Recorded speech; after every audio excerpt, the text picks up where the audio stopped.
It's Tuesday, April 30, 2024. I'm Albert Mohler, and this is The Briefing, a daily analysis of news and events from a Christian worldview. One of our responsibilities is to try to connect dots and figure out what we are seeing beyond what you have the major media and others talking about.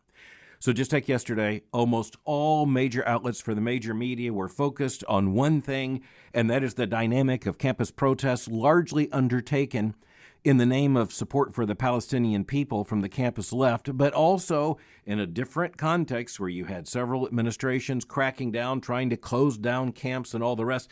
You had television cameras just about everywhere. And it's not just that on social media. You have all these different platforms coming alive because these days you don't need a television camera. All you need is a smartphone to tell your side of the story. So let's take a deeper view of what's going on here. I think one of the most important things we can see right now is that on the American elite college and university campus, you have a near complete domination by the cultural and ideological left, and that left is still moving left.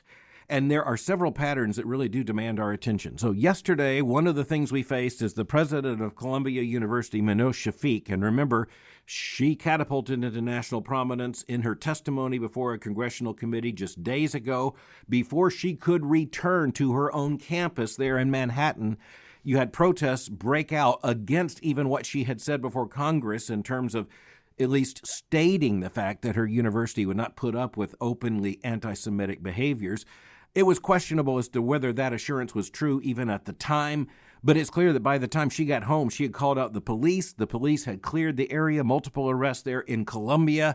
But by the time she arrived back on her campus, she was under attack from the ideological right, from conservatives, because they didn't believe what she said. She was also under attack from the left because the left believed that she was absolutely wrong to have called out the police against the protesters. So the academic left, clearly in control of her campus, is now calling for her job. Meanwhile, you have others in Congress and elsewhere threatening legislation to cut off some kind of privileges for these elite universities that are still harboring open anti-Semitism. So let's just ask the question, what exactly does that look like?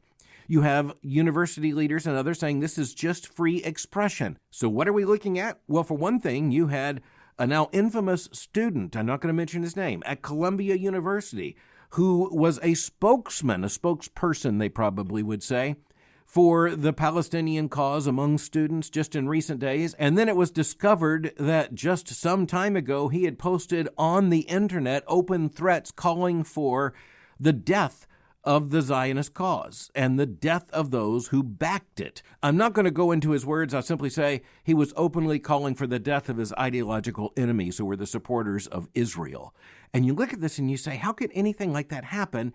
And furthermore, how could it have gone under the radar? And the answer is, well, eventually it didn't. But there's simply no doubt that we're talking about language that is not only anti-Semitic, it is frankly so far over the line that the average American would say that amounts to a threat. Furthermore, connected to the protests there at Columbia, there's a long history. We just need to remind ourselves Columbia is not accidentally a part of the story. Columbia is in Manhattan, and one of the things Columbia has struggled with historically is anti-Semitism. For example, in the midpoint of the 20th century, and this was not just Columbia, it was many other elite universities, they were very much afraid they had too many Jewish students. And so they basically put in a quota system to try to cut down the number of Jewish students. They didn't want to have too many Jews on the campus. Now, this was a double problem for Columbia because Columbia's enrollment was actually dependent upon having a large number of Jewish students. There are so many others there in the Northeast that were sending their sons, and at the time primarily it was their sons, to universities like Yale and Harvard rather than to the hometown Ivy League institution, which was Columbia. Then in the middle of the 20th century, Columbia catapulted to national prominence with a good number of Jewish faculty members. And they were often classical liberals, but they were also, at least some of them, a part of what became the neoconservative movement in the United States. But that is now very much a part of the past. One of the turning points at Columbia was 1968, the most revolutionary year in terms of politics on both sides of the Atlantic Ocean. You had campus protest riots on the streets in cities that included German cities, Paris. You had outbreaks on university campuses. You had riots on the streets and radical politics. You had the same thing in the United States on both coasts. Most infamously on the East Coast, it was Columbia University. And as I say, it was infamous. Columbia University is where the students took over the president's office for a very long time. It is where you had an absolute breakdown of the academic process. Columbia is where the then president, who was the epitome of the Eastern establishment, Grayson Kirk, was basically removed from office because of the tumult on the campus. Now, in the reset, we're now looking at, say, a generation or two generations later. It is clearly the ideological left, far to the left of the left back in 1968, who are now very much in control. And if there is a consistency, it is a consistency in terms of opposition to Western civilization and to what are perceived to be the values and the principles of Western civilization and what is understood to be at the heart of that, not falsely, and that is Christianity. And so you really are looking at this, and it is a very complex picture, and in one sense, it was very much predictable. So fast forward to where we are right now, and we need to understand what's going on in Columbia and so many other universities, and frankly, it would just take too much time to go through all the campuses that are involved. I do want to state, by the way, that there are universities dealing with this far better than others. Right now, it looks like, for example, at the University of Texas, they're dealing with the situation as an administration far more responsibly than what we have in many other campuses. You have campuses where the rules in place simply don't allow for this. But in a place like Columbia, quite frankly, it's a complete breakdown of order. By Monday, the president of the university, Minouche Shafik, had released two statements. One of them was about the values of Columbia University, and the other one was a set of policies. It was basically a threat saying that the encampment needed to be disbanded. And so it was a notice to the encampment dated yesterday, and the university put out on university letterhead the threat that students who would not begin to remove the encampment would face discipline. But there's no sense at this point that this is anything but a toothless threat. And you have the academic left so much in control, the cultural left, the ideological left so much in control that, quite frankly, the president of the university is not going to act in any decisive way. And already she's got leftist members of her faculty, and that's not an insignificant number, calling for her removal. Not to state the fact that you have the campus activists now openly opposed to her. And it's not because she's taken a brave stand. One of the things she mentions, by the way, is that the encampment needs to be dismantled so that the university can continue its academic process, including the commencement ceremony, which would be in the same area. It's going to be impossible to have commencement under these circumstances. I think it's pretty easy to see it is likely impossible to have commencement there at all. And it's for a multiple number of reasons. The statement from the university made the very significant and valid argument that commencement is for many students the capstone of an achievement of an entire family, and this encampment is robbing them of the experience they have earned in terms of commencement from Columbia University. But that's not likely to move these students at all, and it's because they're not driven by concern for their fellow students. They're not driven by any concern for the good of Columbia University. They've been making demands such as divestment of the university and anything that does business with Israel, and I'll point out that not only is that unlikely, it's almost impossible, just given the complexities of the economy. And you have a set of incommensurate claims being made by both sides. And you would think the university administration would be in the strong position here. And in any sane universe, it would be. But not in the universe in which the ideological left is absolutely in control. And if you have a president of one of these elite universities that gets out of line, it will not last long. But at this point, I want us to look at an even deeper issue. Why does the ideological left respond in this way? Why is there the judgment that the students are somehow acting on behalf of the beleaguered cause of the Palestinians? Well, you could just look at the situation in Gaza and understand that the Palestinian people are suffering a very great deal. But if you think that the situation is that this just emerged where the students were not ideologically committed, the campus left wasn't ideologically committed until Israel was prosecuting its war against Hamas in Gaza, and I'll just stipulate here, that is a very important war that Israel must win, you're just not understanding the situation. The opposition to Israel did not emerge out of Israel's defensive invasion of Gaza. It is not recent television images that are driving this. It is the political and ideological left's hatred of Israel as a state that goes back not only to the formation of the State of Israel in 1948, 1949, but far further back. and it has to do with the ideological loathing of so many on the left of Western civilization. And one of the things they hate about Israel is that, in this case, Israel represents a connection to Western civilization. One of the ideological arguments that emerged from Columbia University, from Edward Said, who was professor there, one of his arguments is that the Western nations have no business inserting themselves. The United Nations have basically no business inserting itself in this region. And he was speaking on behalf of the theory of self-determination. And this is something that emerged from a good deal of the international political and moral tumult after World War II. But, of course, it goes back even earlier than that. You could say that it was rooted in some of the dynamic of World War I. But nonetheless, by the time you come out of those two world wars, one of the assumptions of so many people is that you have a right of self-determination for peoples. The problem is that peoples and nations don't always correspond. But over the course of the last several years on the briefing, we've talked about this resurgence of cultural Marxism. And, so many people on the left, they hate the term. And there are even many people who aren't on the left who are intimidated from using the term. But that's what it is. It's the shift that took place early in the 20th century in Marxist thought, in which it was understood that the revolution actually is not coming by economics. We're going to bring the revolution by transforming the culture. So that's why it's called cultural Marxism. And don't for a minute believe that that's not what is driving all of this. And that cultural Marxism took many forms, and eventually through the Frankfurt School, it took the form of critical theory, and so you hear that in the contemporary conversation as well. But a part of that critical theory is the idea, once again, given classical Marxism, that everything comes down to a dynamic between the oppressor and the oppressed.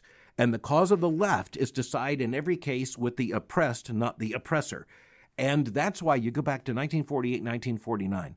The left, in so many ways, was just primed to define Israel as the problem, as the oppressor, and not as the oppressed. Now, you'll recall that the United Nations, in its mandate for the creation of Israel, declared that it was doing so because of the oppression of the Jewish people, most horrifyingly in the Holocaust. And I'll make another statement. I'm absolutely convinced that if Israel had moved as it was in its beginning, in continuity as a leftist, secular, socialist state, the left would love it.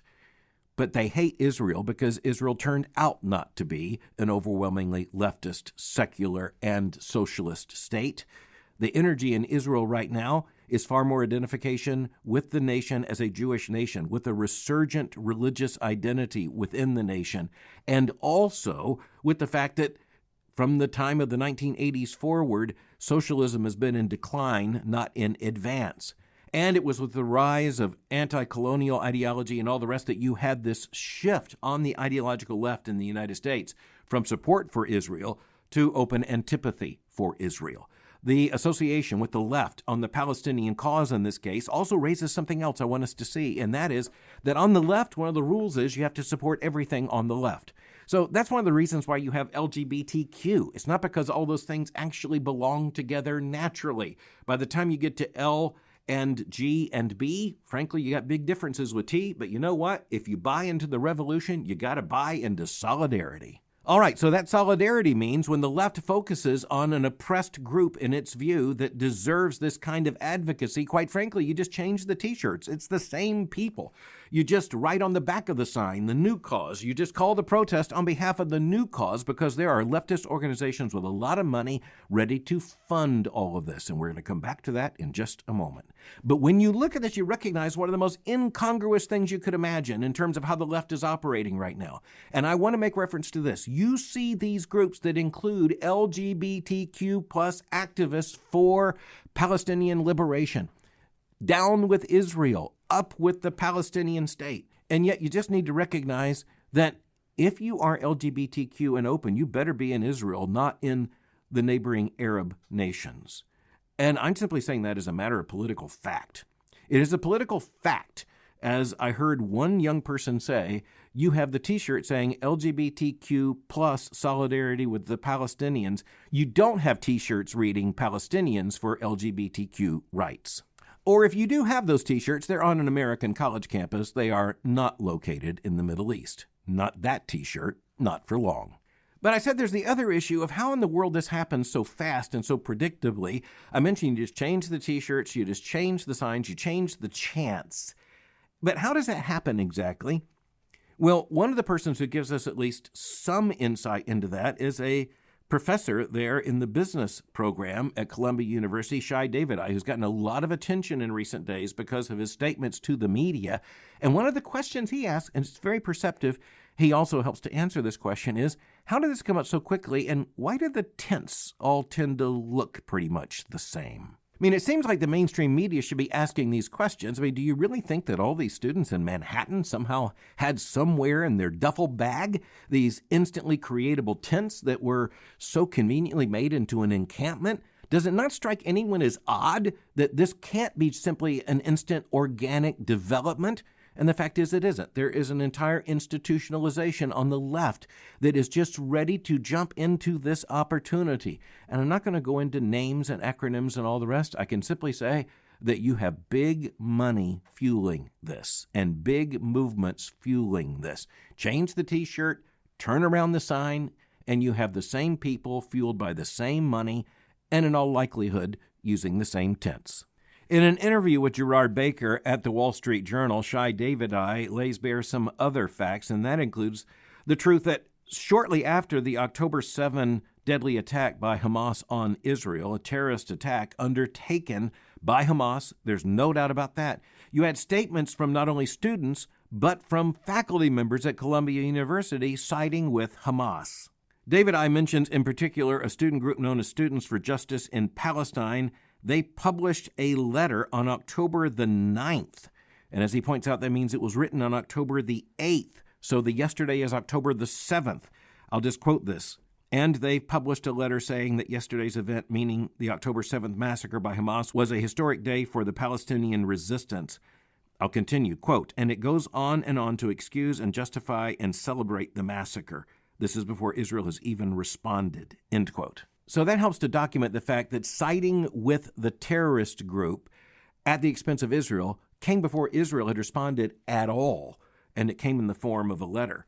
I have looked at some of these materials. Some of them are still very much available online. They're still very much available at archives. It is clear that Davidai is making a very justifiable point here. By the way, in looking at these materials, I found one of the professors who was cited in the congressional testimony. I'm not going to mention the professor's name. I'll simply share this with you from the New York Times coverage. So again, this is not some conservative website that is simply posting material. This is the New York Times, a sourced article. Just listen to this. Quote, a biography on Columbia's website describes, I'll say this professor, as, quote, a North African, Egyptian, Muslim, anarchist, interdisciplinary activist scholar of indigenous, black, critical race and Islamic studies, as well as gender, sexuality, abolition, and decolonization, end quote. Wow. That sounds like a sure thing for tenure track at an elite university in America, and you wonder why we have this problem. Well, in summary, we can simply say that there is more going on here that helps us to understand this issue is even bigger, more urgent, and more important than the domination of the headlines in recent days would indicate. And that also mandates we continue following the story and see how it unfolds. I want to conclude today by talking about a decision that was handed down by our federal government, the Federal Trade Commission in this case, under the direction of a very radical leader known as Lina Khan. And it was a policy statement, a new policy statement by which the Federal Trade Commission decided that it would invalidate so-called non-compete agreements when it comes to the employment context in the United States. It would be immediately effective for most employees. It would be eventually effective for all, including senior executive leadership. So these non-compete clauses and agreements were part of American contract law, and you had a lot of employers who required them. At one point, we're told that something like 1 out of 5 of all employees in the United States had some kind of do not compete clause in the contract. So what does that mean? It means that for some time, the contract would say that if you leave an employer, you can't go work for a competitor or set up your own business as a competitor. You can't work in the same field, in the same place or region for some time. And you ask, why would those things be necessary? And it's because, especially when you're looking at a lot of businesses that are built on intellectual capital and a business model or some kind of technology, quite honestly, you infuse employees not only with a lot of value and training, but you also give them an awful lot of knowledge that might be useful to a competitor who might decide to lure them away for money. And so what you have here is the Federal Trade Commission saying that that very contract logic is invalid. And they're doing so not only for, let's say, people who are hairdressers. And that's one of the oddest things, I think, that is covered by a lot of these do not compete agreements. But it covers senior executives even in the tech fields. And it's done in the name of the employee. And I think it's one of the situations in which you could say, well, this would benefit employees because the employer is the one who benefits. But that's not exactly true. You need to look at it in a larger picture. Why did the employer invest so much in the employee, in training, in education? Why was that employee paid to work with this certain kind of intellectual product or this particular, say, patent process or this particular business model? And so it's not only that the employee was giving labor to the business, it's also that the business was giving value to the employee. And so here you have the Federal Trade Commission under a very liberal, very progressivist understanding, stating that it's acting on behalf of employees by invalidating the very idea of this kind of agreement. Now, this is going to be appealed almost immediately, and this raises another issue. What in the world is the Federal Trade Commission? Did Congress authorize it to have anything to do with this? And the answer is no. And so Lena Khan, who is pushing the limits of the administrative state in a way that should concern all of us, has actually made the argument that this multi-hundred-page policy is binding by the authority of Congress, even though Congress never authorized it, because when it comes to the federal authorization, the congressional authorization for the Federal Trade Commission, it doesn't say that the commission can't do this. As I come to a conclusion today, I simply want to say, I can't imagine scarier language in terms of the federal government and its administrative state other than Congress didn't say we couldn't do this. If that's the way our government works, then just think of all the endless number of things, intrusions into rulemaking, intrusions into business, into private contracting, that the federal government now says this is our business because Congress didn't say it isn't our business. You can even put on pause for a moment our concerns about the policy itself. The bigger issue is that if this understanding of government prevails, we are no longer a government of the people, by the people. We're the government of progressive activists undertaken by professional bureaucrats. Or to put it another way as we close, just imagine this theory of government prevailing and imagining someone knocking at the door of your business, or for that matter, at your home and saying, Congress didn't say we couldn't do this. Thanks for listening to The Briefing. For more information, go to my website at albertmohler.com. You can follow me on Twitter by going to twitter.com/Albert Mohler. For information on the Southern Baptist Theological Seminary, go to sbts.edu. For information on Boyce College, just go to boycecollege.com. I'll meet you again tomorrow for The Briefing.